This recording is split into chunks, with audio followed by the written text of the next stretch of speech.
Martha, najua ya kuwa yoyote utakayomuomba Mungu, Mungu atakupa.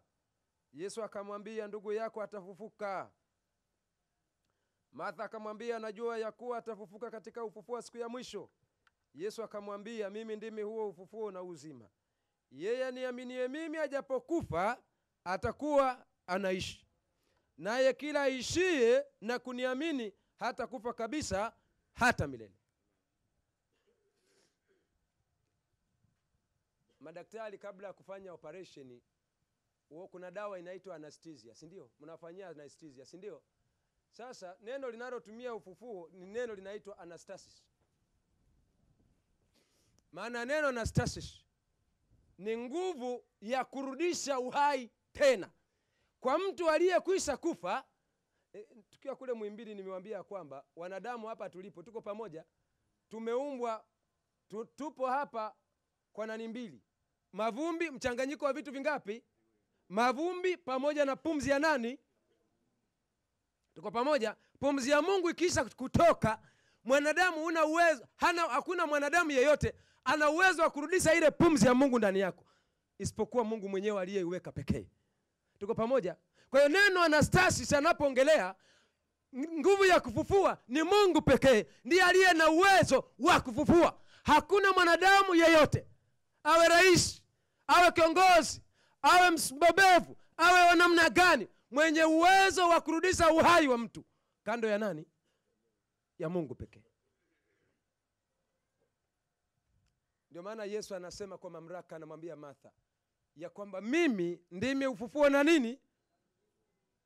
Kwamba Yesu mwenyewe ndiye ufufuo na uzima. Kwa hiyo yeyote anayemwamini yeye, ajapokufa atakuwa anafanyaje? Anaishi.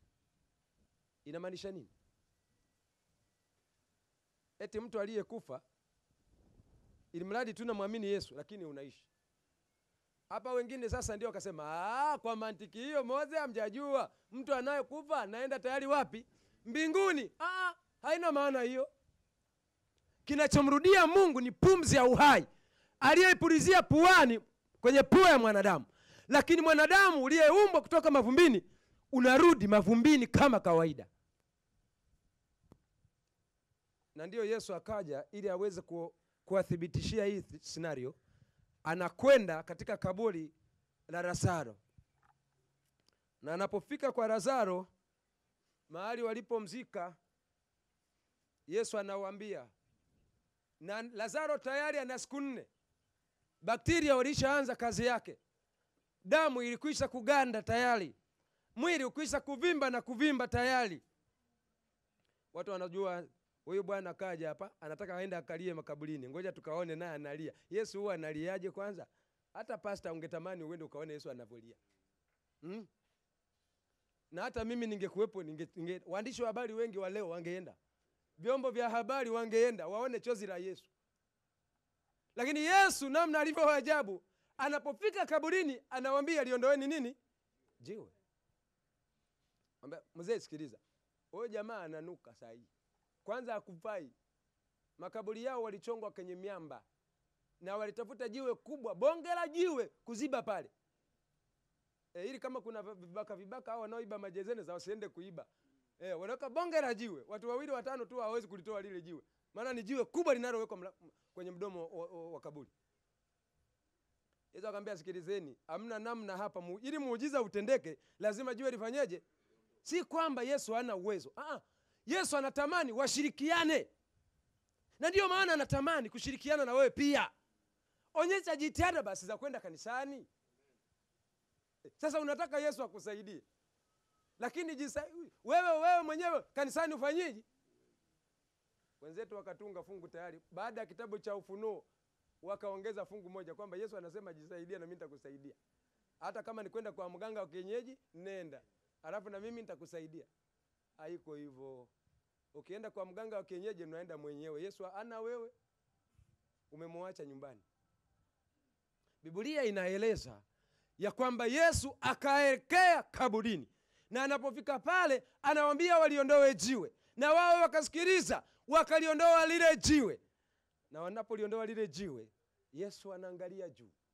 Anaita Lazaro, Lazaro, Lazaro, njoo huku. Cha ajabu ni hiki, Yesu anapomuita Lazaro, Lazaro atokei mbinguni. Lazaro anatokea wapi? Kaburini. Jamani, silo andiko mlishalisoma, mjalisoma? Sasa kama mnalisoma, na kwa kweli Yesu anawadhihirishia hili ili na wao waone ya kwamba mtu akifa haendi wapi, anabaki kaburini pale, ila pumzi yake ndio inaletwa.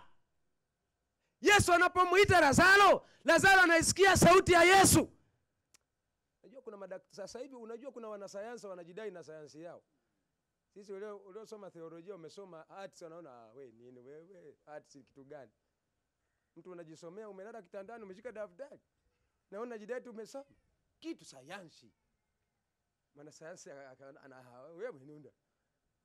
Lakini hapa kuna wanasayansi wa wanasayansi. Yesu mwenyewe hapa. Saa ngapi damu imeanza moyo, ateri imeanza kazi, kapilari zinazo zimeinuka, uvundo umeondoka, perfume imeisha. Lazaro kasikia sauti, huyo anatoka.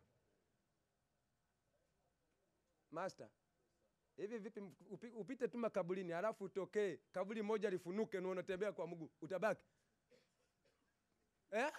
Kuboja, si unaweza mnubi, si unaweza kuvunja na miguu. Mbio za hapo si za kawaida. Na wale walipata ujasiri kwa sababu Yesu yuko pale. Maana matukio yale si ya kawaida. Ni tukio la pekee tu ambalo limetendeka mbele ya nani? Ya Yesu. Na Yesu anapomuita Lazaro, Lazaro anaitika. Na anatoka kaburini. Na wao wanamuona, ndiye yeye asema ndiye. Lazaro akasema naam. Manga kwanza ufahamu unakuja kidogo, namrudia. Yesu anamwambia mfungueni sanda. Lakini huko karoka na dunda. Vitu kama hivyo si cha kawaida. Mose, unaenda huko kwa machale uone. Lakini anafungwa sanda, inafunguliwa pale. Ambia Lazaro, ulikuwa wapi bwana? Sema mimi mwenyewe sielewi. Mbona mko wengi hapa, mnafanya nini? Haelewi alikokuwa. Kwa sababu gani? Alirudishiwa pumzi ya nani? Ya Mungu. Sasa swali langu ni hili. Ikiwa mtu akifa anaenda mbinguni, Lazaro kweli angetokea kaburini? Mgomo wa kujibu umeanza tena. Jamani, Lazaro angetokea kaburini? Hebu ninyi wenyewe fikirieni tu kwa hali ya kawaida. Mtu akienda Afrika Kusini tu anazamia. Atamani kurudi Tanzania. Marekani tu watu ni mgogoro, watu kutoka Marekani sasa hivi. Habari gani uzuri wa mbinguni? Barabara safi ambazo ni dhahabu. Vibaka wa hapa vipi si wataishia mbinguni? Anasema tu bora nife nikaibe barabara za huko. Bora tu mimi niibe, niuawe, niende wapi? Maana kule nitaiba vizuri. Eti Ayubu. Mungu maandiko yake yako wazi kwamba mtu anapokufa haendi wapi jamani? Anazikwa kaburini. Ila pumzi ndiyo inayemrudia Mungu aliyefanyaje? Aliyeiweka.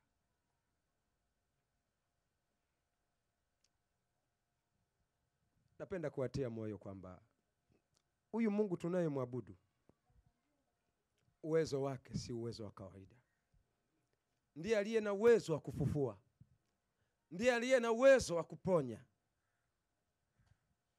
Mzee wetu amelala. Ni Mungu aliyeruhusu afanyeje? Alale. Muda wake umetosha wa kuishi duniani. Mungu akaruhusu apumzike. Na tuweze kushindana na Mungu hata kidogo. Ukweli inauma kupoteza wapendwa. Lakini Mungu anaporuhusu, tuna kila sababu ya kufurahia maisha ya Daktari Emmanuel Mnubi. Amekuwa mbaraka kwa wengi. Amekuwa mbaraka kwa familia. Amekuwa mbaraka kwa madaktari.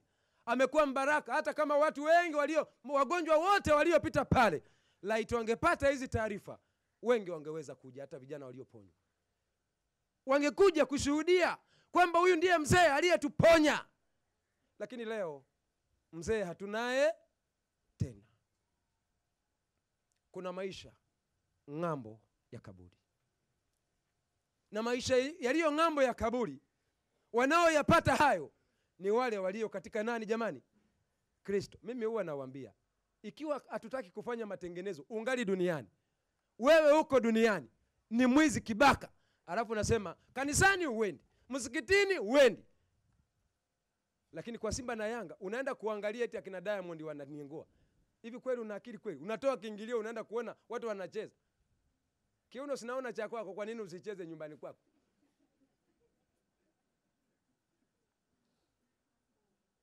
Unajua ndio maana Paulo anasema, enyi wa Galatia, nani amewaloga?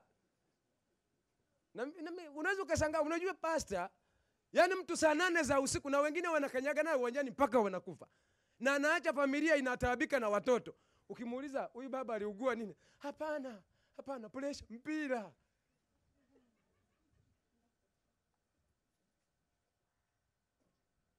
Kwani nasema uongo? Uwanjani pale wanakanyagana, wanasukumana eti waingie kwenye uwanja kuangalia tu. Unakuta mwanaume mzima badala apambane kutafuta maisha ya mbinguni, ya uzima, maisha yenye amani na furaha tele. Anajua wachezaji wa Tanzania wote. Timu za nje anajua. Timu zote anazijua, utafikiri ndiye mmiliki wa timu. Muulize unafanya biashara gani? Sema, bro, tuheshimiane hilo acha. Alikuhusu. Ni kweli alinihusu, lakini inanihusu mimi kukuambia we kufanya nini jamani? Kazi ili upate baraka. Inanihusu mimi kukuambia uzuri wa Mungu na uwezo wake. Maisha tulionayo ni ya kitambo, maana yamejaa tabu na shida za kutosha. Ukiangalia migogoro imejaa kila mahali, si ndio jamani? Maisha yetu yamejaa tabu. Nenda kwenye mwendo kasi, kukanyagana, ndio utaangalia kama kuna utu, utajua ujui. Wanaotokea njia ya Kibamba ile, Kimara, wanaijua shughuli ya pale. Hata ukifanya, Johnson anakujua vizuri Johnson. Si unajua ile mwendo kasi baba? Ukikosea kidogo ukaanguka chini pale, hawajali kwamba kuna mtu watakanyaga hapo, utakuwa daraja ili watu waingie wapi?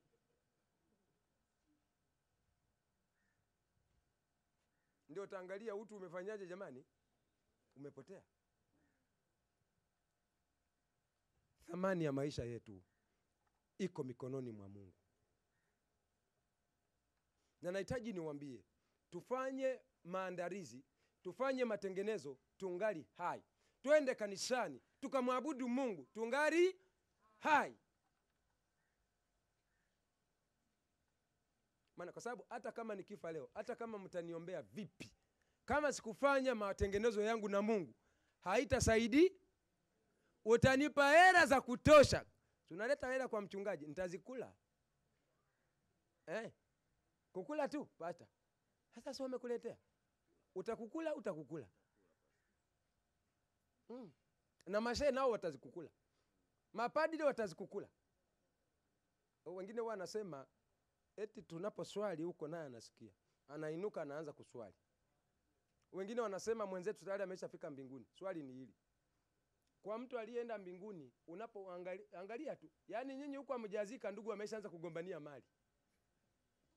Watoto, baba na mama mliohangaika kutafuta maisha ya watoto wenu, yani ndugu zako wenyewe hawajapambana kutafuta maisha. Umanda umepiga mwenyewe na mke wako, mmepambana mkajinyima, wao wakawa wanakula bata. Saa hizi mmelala wote, watoto wananyimwa hata 100. Hivi kweli unaweza mama, nikuulize swali. Unaweza kutamani kubaki mbinguni? Unaona watoto wako wanataabika. Ni nani anaweza kusema mimi ngoja abudu Mungu nibaki mbinguni, niache wanangu wataabike duniani? Huku unaona hizo tabu. Yuko huyo?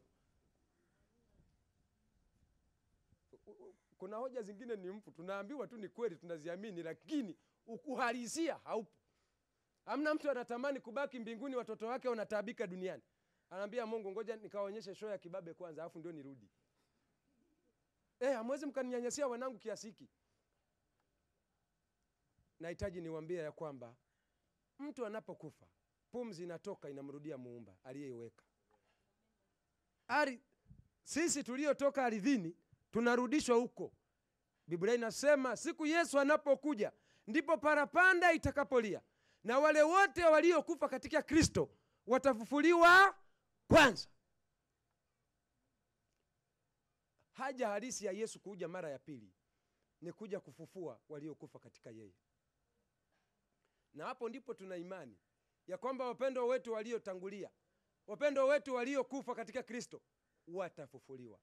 Uzuri wa Yesu ni huu, haangalii ulianzaje, anaangalia ulimaliza vipi. Ni tamanio langu na ni nia yangu na ninakushawishi leo ufanye mahusiano na huyu Yesu ili uwe wa thamani machoni pa Bwana. Unajua kuna watu hapa hata mwenyekiti wa kitongoji hakujui, barozi wako tu wa nyumba 10 hakujui, mbunge hakujui, mkuu wa wilaya hakujui, mkuu wa mkoa hakujui, waziri hakujui, hata rais hakujui. Sasa mimi nilishajisemea pastor, ni bora duniani nisijulikane, ila nikijulikana mbinguni kwangu inalipa na change inabaki. Na kushawishi leo mfanye Mungu wa kwanza katika maisha, hata kuangusha, hata katika mapito yaliyo magumu, hata kuacha. Baada ya maneno hayo, nipende kuwaomba Daudi pamoja na Dani. Baba yenu amelala, muangalieni mama yenu, namna alivyowalea msije mkamwacha. Mumtunze kama mama, mumtunze kama baba, na hata familia yote kwa ujumla. Dr. Kubonyo ndiye mbaki mkubwa, mtunzeni shemeji yenu. Amefanya jukumu kubwa katika hiyo familia. Na ukweli huwa ni kwamba kama nilivyosema mwanzoni, hakuna aliye kamili 100%. Mtunzeni huyu mama. Mamangu Amina, sasa Mungu amekupa mtihani, jitahidi ushinde, yeye atakushindia. Giza lililo mbele yako, muangalie Yesu, atakuwa nuru yako. Pale unapochoka, Mungu atakutia nguvu. Pale unapoona huwezi, muite yeye, atakuwezesha. Mlima mrefu usioweza kupanda, mwambie Yesu, naomba unipandishe katika mlima na kunivusha. Yeye daima atakuvusha. Niwaombe ndugu jamaa na marafiki, msimwache huyu mama. Hata washiriki wa Mzizima, mtembeleeni huyu mama. Hakuna wakati mgumu hasa mtu anapofiwa na mwenzi wake. Wakati mgumu wa kukatisha tamaa, anaona hana mtu mwingine wa kuwa naye karibu.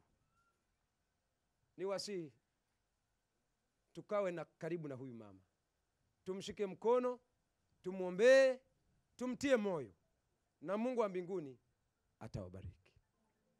Mungu na atubariki sana. Niwaalike wale wanafamilia wasogee hapa tuombe pamoja. Wanafamilia sogee.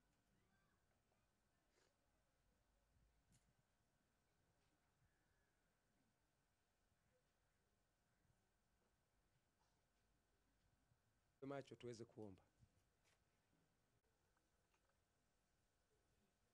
Tunakushukuru kwa namna pekee ambayo umetupatia tena mchana huu. Tukiwa katika nyumba hii ya matanga, tukiwa tumejawa huzuni, simanzi na majonzi katika mioyo yetu, tunakuja mbele zako tukiomba ombi maalum kwako. Ukailinde na kuitunza familia hii. Dr. Emmanuel Mnubi alikuwa nguzo huenda katika hii familia. Sasa nguzo hii haipo tena. Ninakusihi Jehova, ukawe nguzo katika familia hii. Ukaisimamie na kuitunza wewe mwenyewe. Ukawalinde na kuwatunza. Ulinzi wako na baraka vikawe pamoja nao. Watakapofarakana, Bwana, leta amani katika nyumba hii. Leta upendo wa dhati kuliko kawaida. Matatizo yatakapokuja, leta suluhisho la dhati.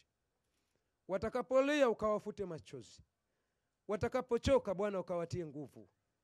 Watakapokuita, kubali kuitika. Walinde na kuwatunza. Waongoze na kuwashika mkono. Machungu na maumivu na majonzi walionayo hayawezi kuelezeka kwa maelezo ya kibinadamu. Lakini Mungu uliyewahi kutoa faraja, ukawafariji na kuwashika mkono.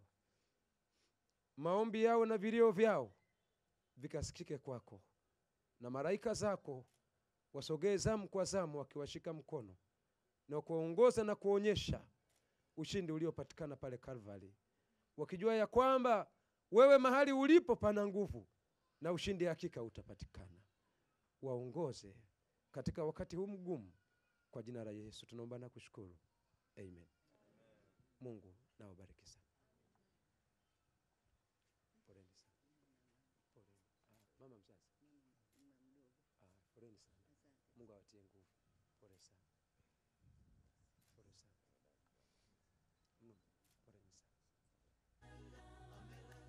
sana. Wasau ni uchukue kumwalika ambaye mliandaliwa kwa ajili ya wasifu, na baada ya wasifu utakapokuwa umesomwa nitawakaribisha waimbaji, watakuwa wakiimba wakati mashemasi wanaendelea na huduma nyingine.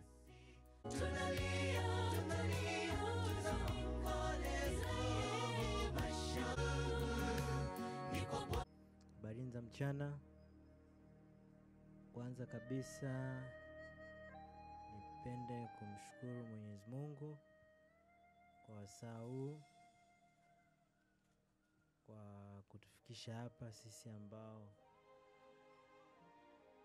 tupo na uhai chini ya jua na mbele zake. Pili, niweze kushukuru kanisa.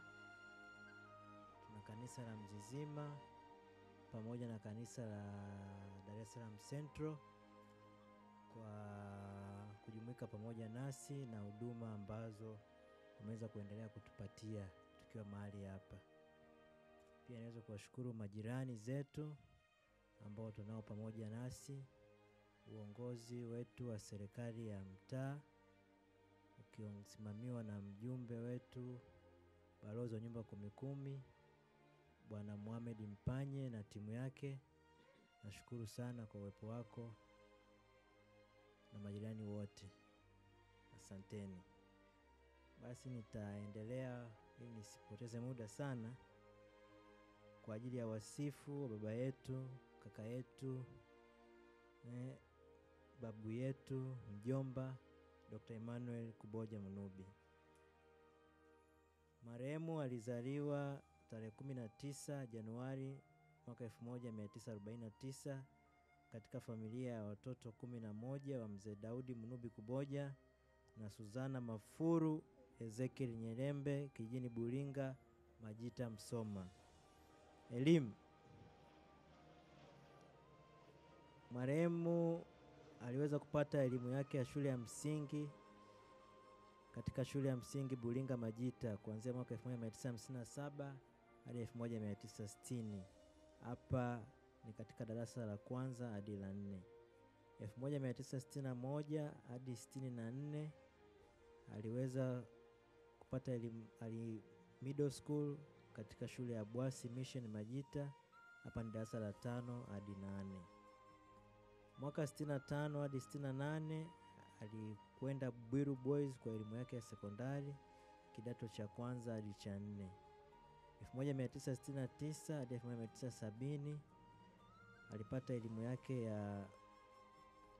ya advance katika shule ya Minaki iliyoko Kisarawe. Mwaka 1971 aliweza kujiunga na jeshi la kujenga taifa kama ilivyokuwa kwa mujibu wa sheria. Mwaka huo 1971 hadi 1976 alijiunga katika chuo kikuu cha Makerere Uganda kwa ajili ya shahada ya kwanza ya udaktari. Mwaka 1976 hadi 77 alipata mafunzo ya utaraji pale Muhimbili Medical Center ambayo sasa hivi ndio hospitali yetu ya taifa. 1979 hadi 1982 alipata shahada yake ya pili ya udaktari bingwa wa watoto na afya ya watoto katika chuo kikuu cha Dar es Salaam. Kazi ama ajira. 1977 alikuwa mganga mkuu wa wilaya kule Mbulu katika hospitali ya mkoa Arusha. Mwaka 77 hadi 79 alishiriki katika vita ya Kagera kama daktari vitani. Baadaye mwaka 1982 hadi 85 alikuwa mganga mkuu wa mkoa kama daktari bingwa wa watoto katika mkoa wa Rukwa. 1985 hadi 98 alikuwa muwaziri na daktari bingwa wa watoto katika kitivo cha tiba Chuo Kikuu Kishirikishi cha Afya na Sayansi Shirikishi.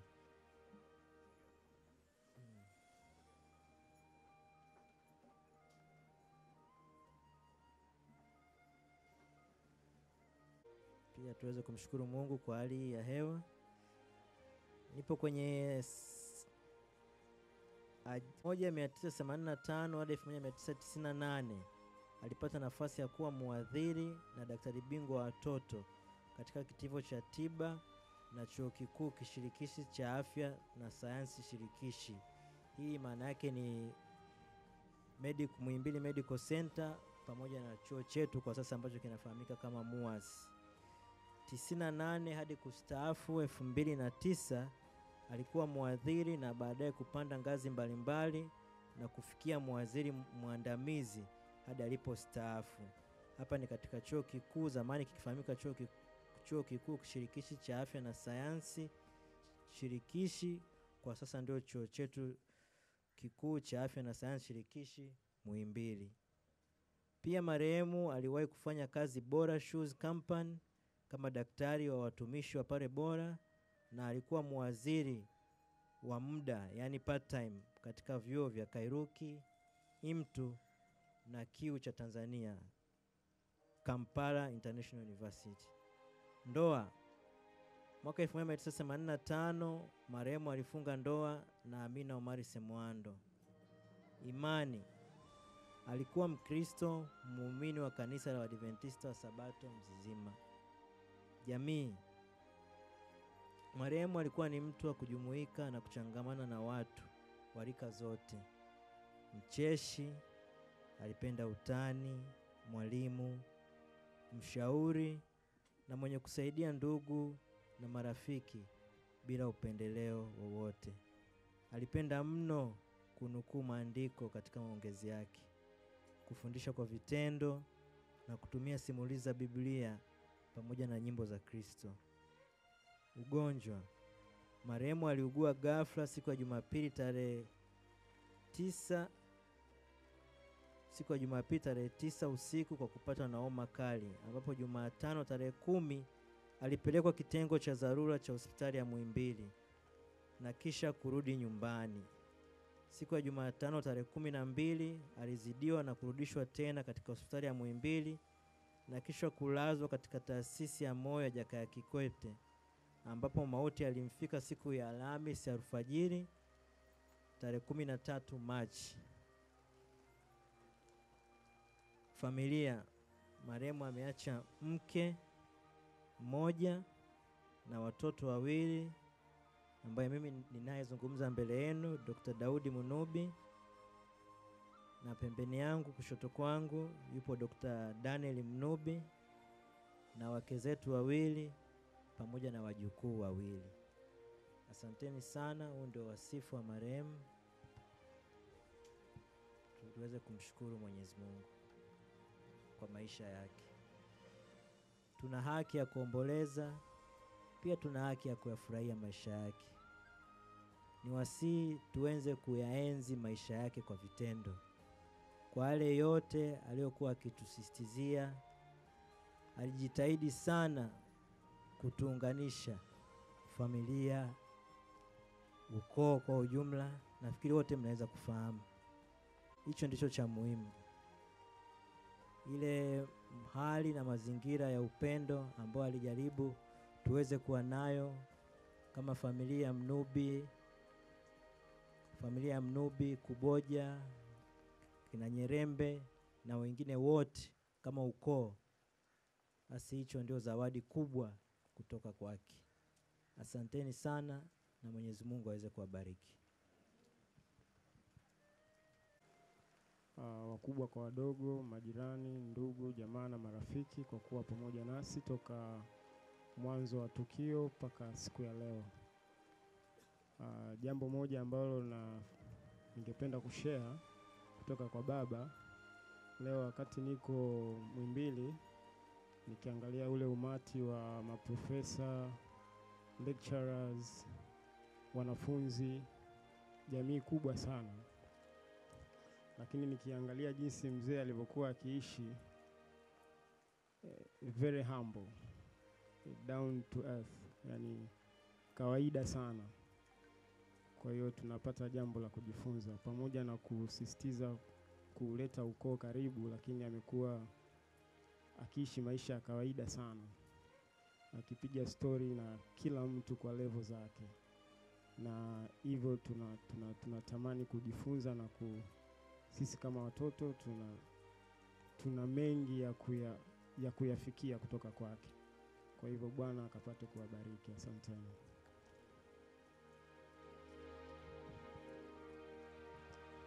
Basi tunashukuru. Ni mwalike msemaji wa familia kwa ajili ya shukrani. Karibu. Amani iwe kwenu na asalamu alaikum. Na huwa ni jambo gumu sana, ni ngumu, ni kazi nzito kuongea jambo mbele ya kaka yako aliyekulea, akakufundisha, akakuwekea misingi ya maisha. Bahati nzuri vijana wetu wameshaongea nilichotaka kukiongea. Kazi yangu ni neno la shukrani. Kaka alikuwa na principle moja, wameshaisema, niwe katika kukaa nyumbani maandiko. Na katika maandiko yote alikuwa anarudia sana ni fungu hili, kwamba nijaposema katika lugha mbalimbali, kama sina upendo mimi ni kitu bure. Kwa hiyo kama mwanadamu, kaka alikuwa ni kiongozi wa familia, nguzo ya familia, alikuwa ni mwalimu kama nimesema, alikuwa ni mhubiri, alikuwa ni mtafuta amani.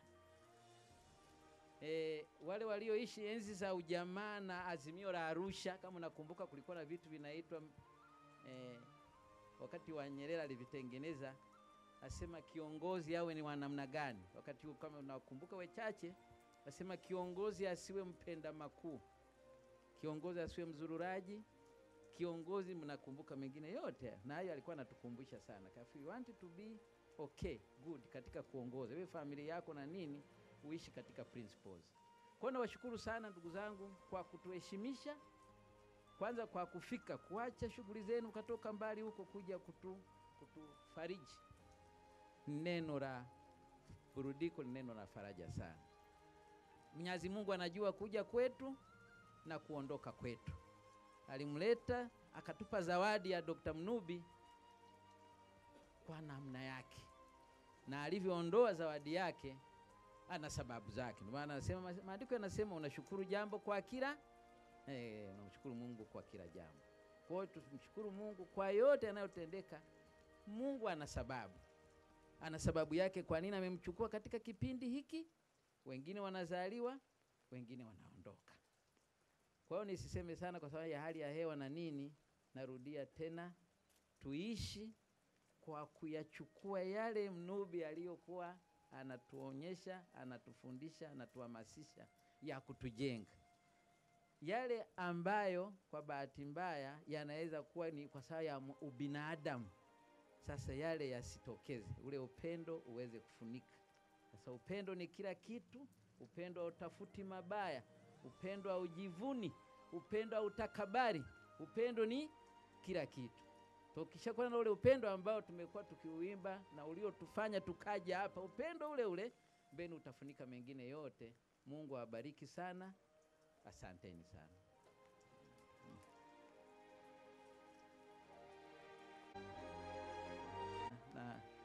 Naomba tuimbe hata kama ni fungu moja tu, cha kutumaini sina ila damu yake. Tumaini sina ila damu yake Bwana, sina wema wa kutosha dhambi zangu kuziosha, kwake Yesu Mama ndiye mwamba ni salama, ndiye mwamba ni salama. njia yangu iwe ndefu, yeye unipa wokovu, mawimbi yakinipiga, nguvu zake ndiyo nanga, kwake Yesu nasimama, ndiye mwamba ni salama, ndiye mwamba Ni salama. Yes. Basi asante sana msemaji wa familia kwa neno la shukrani ambalo ninaamini wote waombolezaji, ndugu na jamaa na marafiki tumelipokea. Nami nizidi kusema pole sana kwa familia kwa msiba huu mkubwa ambao umetukuta.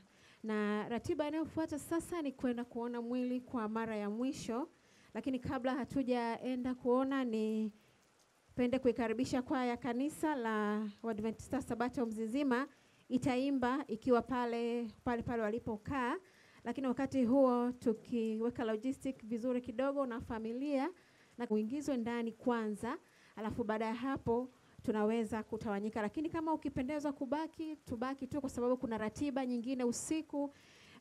Kuna chakula pia cha usiku ambacho kimeandaliwa na familia, lakini pia kutakuwa na kipindi kizuri cha kumbukumbu za mpendwa wetu Dr. Emmanuel Kuboja Munubi. Kwa hiyo niwaombe sana kama ambavyo familia imeomba, tusiondoke mapema, tuendelee kuwapa nguvu, tuendelee kuwapa joto. Nikaribishe sasa kwaya ya kanisa itupatie wimbo. Baada ya hapo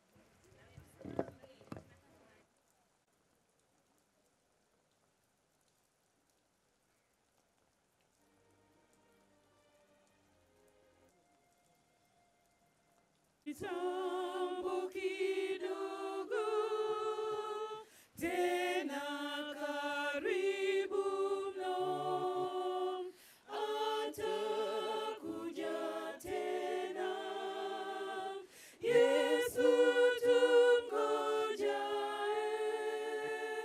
tabu na huzuni, shida majaribu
anasema usiogope, kwa maana mimi ni pamoja nawe. Ni kweli kifo kinaleta uoga, lakini neno la Mungu linatuambia tusifanye nini jamani? Tusiogope. Na vile vile kifo kinaleta fadhaa, lakini neno la Mungu limetuambia usifadhaike, kwa maana mimi ni Mungu wako, nitakutia nguvu, nitakusaidia, nitakushika kwa mkono wa kuume wa haki yangu. Kwa hiyo hivyo ndivyo neno la Mungu linavyotuambia katika masaa haya ya majonzi ya kuondokewa na mpendwa wetu. Basi kama kanisa la Dar es Salaam Central tumetoa mchango wetu mpaka sasa 1,131,031, na kwa michango mingine ambayo itaendelea kuja tutaiwasilisha kwa wahusika. Tuko pamoja katika maombolezo haya. Mwenyezi Mungu atubariki na atupatie faraja yake. Amina.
Kana Mungu mwene nwamenyerera none nakugiga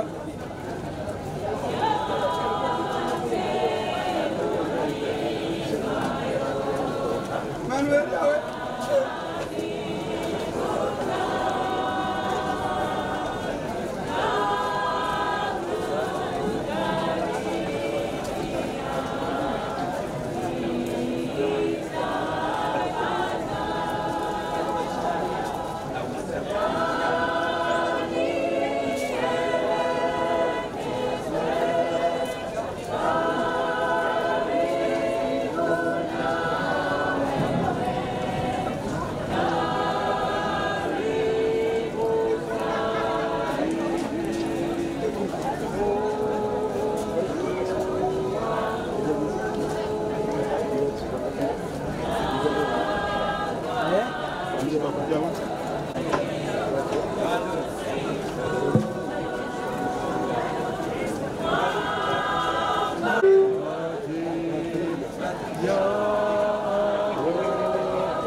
Asante.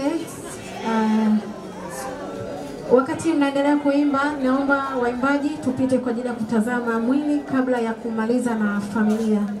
Kwa hiyo wakati tunaimba, karibuni, lakini tutakapofika pale tunatamani msiondoke, mpate sehemu kidogo pembeni kuimba mkiwa pale kwa ajili ya kufariji familia. Karibuni.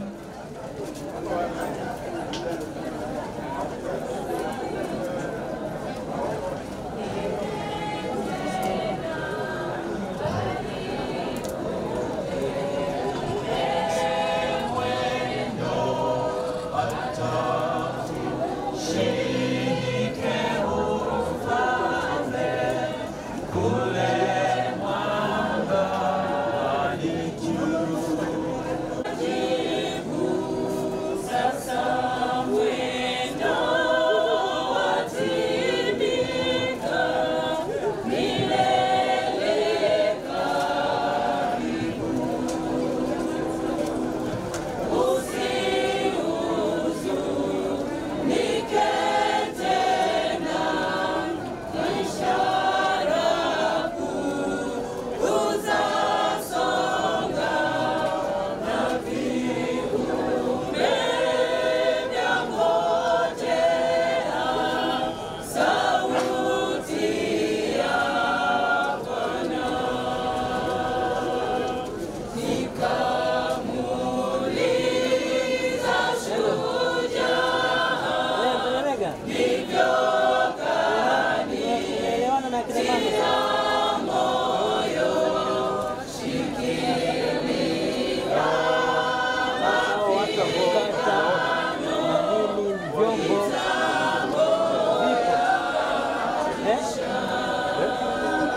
tujaenda kwa familia, labda kama kuna ndugu jamaa ambao ndo wanafika sasa hivi, wanaweza kupita sasa hivi kabla hatujamaliza na familia, maana tutakapomaliza na familia tutafunika jeneza, litaingizwa kule ndani. Kwa hiyo nikaribishe, kama unafika sasa hivi, karibu utazame mwili kwa mara ya mwisho. Mungu aendelee kuwapa faraja.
Asanteni sana waimbaji, Mungu awabariki sana kwa huduma. Lakini kwenu wanafamilia, muwe hodari na moyo wa ushujaa. Mungu aliyeruhusu hili litokee ana sababu zake, na hili nalo litapita kwa ajili ya utukufu wake. Poleni sana. Sasa mwili huu unafunikwa na tayari kuingizwa kule ndani. Niombe kabla hatujafanya hilo niweze kumkaribisha mchungaji atupatie ombi. Mchungaji Pastor Alex, kama bado yupo, tafadhali karibu, tukabidhi mikononi mwa Mungu. Baba yetu na Mungu wetu mwema, tunakushukuru kwa wema wako, ulinzi na upendo wako kwetu. Asante kwa ajili ya maisha ya Daktari Emmanuel Mnubi kwa kipindi chote cha uhai wake katika ulimwengu huu. Alikuwa mbaraka kwa wengi. Tukiwa katika hali ya huzuni na majonzi, lakini pia tunasherehekea kwa makubwa aliyoyatenda katika ulimwengu huu. Baba, ninakuomba kwa namna pekee sana ukaendelee kufariji familia hii kwa kipindi chote. Endelea kuwalinda na kuwatunza ukiwapatia nguvu. Bariki waombolezaji wote, ndugu jamaa na marafiki, lakini hata washiriki na waumini mbalimbali pamoja na majirani, kwa muda wao mwingi walioutoa katika siku nzima kuja hapa kwa ajili ya kufariji familia hii. Ukawabariki wao pia na familia zao. Wengine wameacha biashara zao, wakaacha kazi, wakakimbia katika nyumba hii. Ulinzi wako na wema wako uendelee kuwa pamoja nao. Hata watakapokuwa wakirudi, uongozi wako pia uendelee kuwa pamoja nao. Lakini pia watakaoendelea kuwa katika nyumba hii, mkono wako uendelee kuwa pamoja nao. Naomba ulinzi na uongozi wako uendelee kuwa katika nyumba hii, ukiendelea kuratibu shughuli zote hadi kesho mwili utakapokwenda kuzikwa. Mkono wako ukawe pamoja nao pia.